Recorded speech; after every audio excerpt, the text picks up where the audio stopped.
One of the things we at the Pacific Justice do is we work to preserve life. We were in favor of protecting the sanctity of human life. Now, oftentimes people think that applies to the unborn, and it does. But it also applies to people who are born where hospitals are trying to pull their cord, take their life prematurely. And we have a case just like that we're going to talk about in the second half of the show. But the first half of the show, we're very privileged to have with us on the line a very famous radio talk show host, Dennis Prager. And Dennis, thank you for joining us on the show. It is an honor. Thank you. Now, you have seen attacks on America. You've seen attacks on our freedom of speech. But one interesting thing that you've noticed recently that I'd like you to discuss is the attack on American exceptionalism. First, what is American exceptionalism? It's many things. The obvious, first of all, is it is exceptional. So I'll give you an example. It is exceptional in what I call its basic principles found on every coin and every banknote. So my point in pointing that out is I didn't make this up. And we have what I call the American Trinity. The American Trinity, just Christianity has a Trinity, America has a Trinity. The American Trinity is e pluribus unum, in God we trust, liberty. And no other country has that Trinity as their basic values. That's one area of exceptional, and especially because the combination of God and liberty is unique in history. Although they did take it, to be honest, from the Bible, specifically the Hebrew Bible, because we have on the Liberty Bell a verse from the third book of the Bible, Leviticus, and you shall proclaim liberty throughout the land to all its inhabitants. So they have taken that idea that God wants us to be free, and that's why we produce the most free country in the history of the world. Okay. But I'll tell you, forgive me for being so long, but I just want to add one very important point. And we have the American ideal goes against human nature. Humans want to be taken care of more than they want liberty. Liberty is a value. Being taken care of is a yearning. Yes. So this freedom that we have is being overtaken by the European desire to have the government take care of me. That's another attack on our exceptionalism. Okay, so let's just stop for a second on that point. One thing about America, we're very prosperous. We have led the world in prosperity and ingenuity and innovation. Do you think that's threatened if our society and many millennials have this growing attitude of no, we need to relinquish liberty and instead have this protectionism, where not protectionism, but entitlement, government takes care of us? Is that going to have a direct impact economically as far as the future of this country? Of course. Look, here's a fact, not an opinion. Only capitalism has produced wealth in human history. Socialism spends the wealth produced by capitalism. So as capitalism decreases, as free markets decrease, prosperity will decrease. But the left, which is the living antagonist to the American exceptionalism, doesn't care about prosperity. They care about equality. They rather have everybody earn less and be equal than have everybody earn more and have inequality. Okay, so what's another area that makes America an exceptional place to be? Well, the sanctity of the individual. Well, I'll give you the other example, is e pluribus unum, from many one. No country has assimilated immigrants as well as America. None. True. We call ourselves a nation of immigrants, and we are. France doesn't call itself a nation of immigrants. Germany doesn't call itself a nation of immigrants. England doesn't. No other country does. Japan certainly doesn't. Nobody does.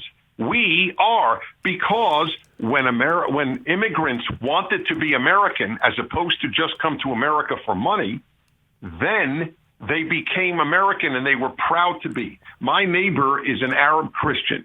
His parents came from Syria and Lebanon.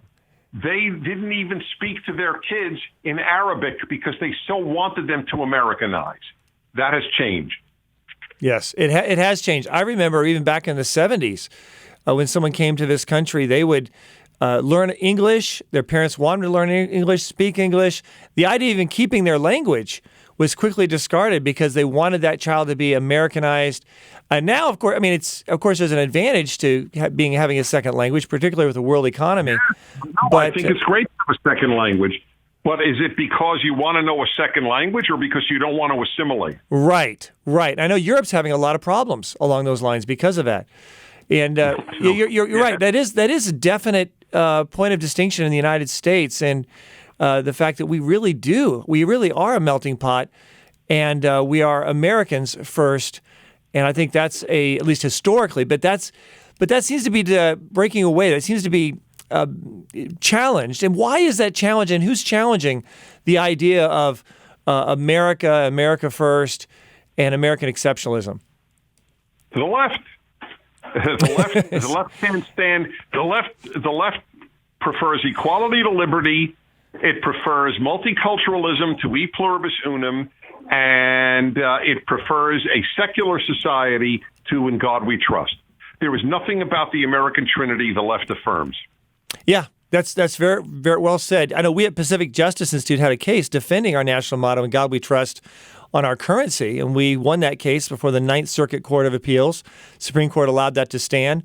We had similar cases like that, and yet I see a whole generation, Dennis, coming up and with this attitude, these ideas, like you said, equality over equality of income versus equality of opportunity, guarantees versus individual responsibility and accountability.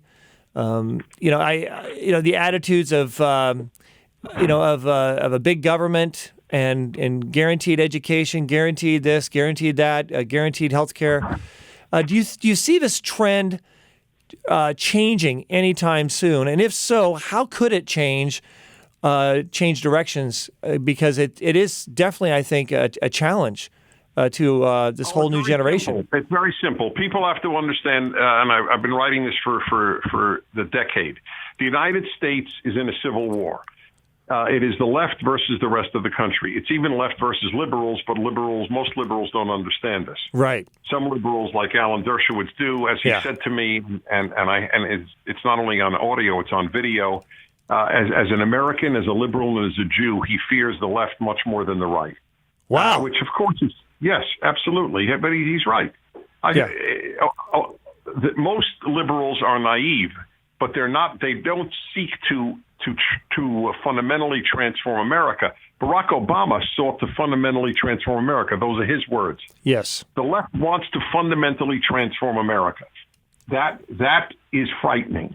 And if Republicans and conservatives don't understand that is frightening, there's no chance for this country. Right. And we're seeing it in our public schools. We're seeing it in restrictions. Of course, the state of California is leading the pack on that whole movement in terms of ultimatums and mandates. We at Pacific Justice Institute defended and challenged a law in California requiring private pro-life religious pro-life clinics to have a large sign advertising where women get a free or low-cost abortion, whether they like it or not. Fortunately, the Supreme Court reversed that law and held it was unconstitutional. But we're seeing these challenges happen. I'm somewhat optimistic personally with the direction of the federal courts and the Supreme Court. I think we're about to have an opportunity to have our constitutional rights protected and restored in this regard. And yet we still have this challenge. And Alan Dershowitz, I respect him so much, and yet even he is being tossed aside by these extreme leftists. No, especially they hate liberals. They use liberals, but they can't stand them. Leftism is anti-liberal. The most pro-liberalism Americans are called conservatives.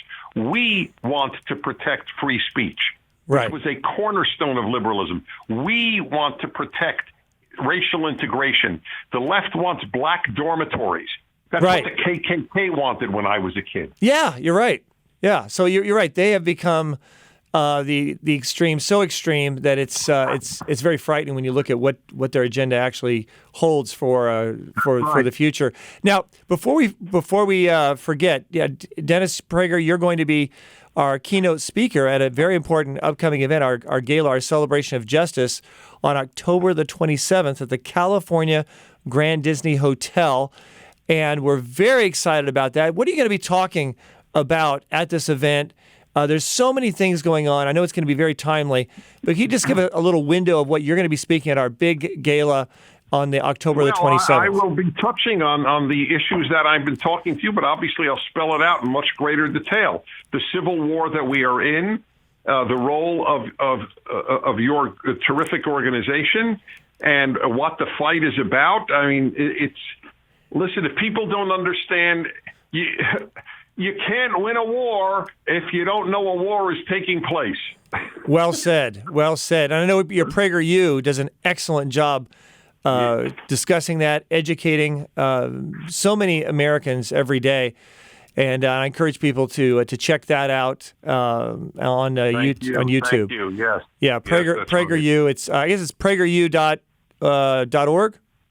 .com, PragerU.com. I mean, we're going to have 1 billion views this year. Most of the viewers are under 35. That's great. We're trying to make a difference. We're trying to change minds, because if we don't change minds, we lose America. Yeah, you're definitely doing that, and that's why I have so much respect for you. And I know many people are going to want to hear what you have to say as probably one of the most influential people in the United States today in helping to preserve freedom and liberty. Thank you. I highly respect you tremendously, and I encourage people, once again, if you like information, you want to hear Dennis Prager, and also Todd Starnes, the Fox News commentator, is going to be MC at our Celebration of Justice Gala on October 27th at the Grand California Disney Hotel. It's a wonderful, wonderful 5-star event.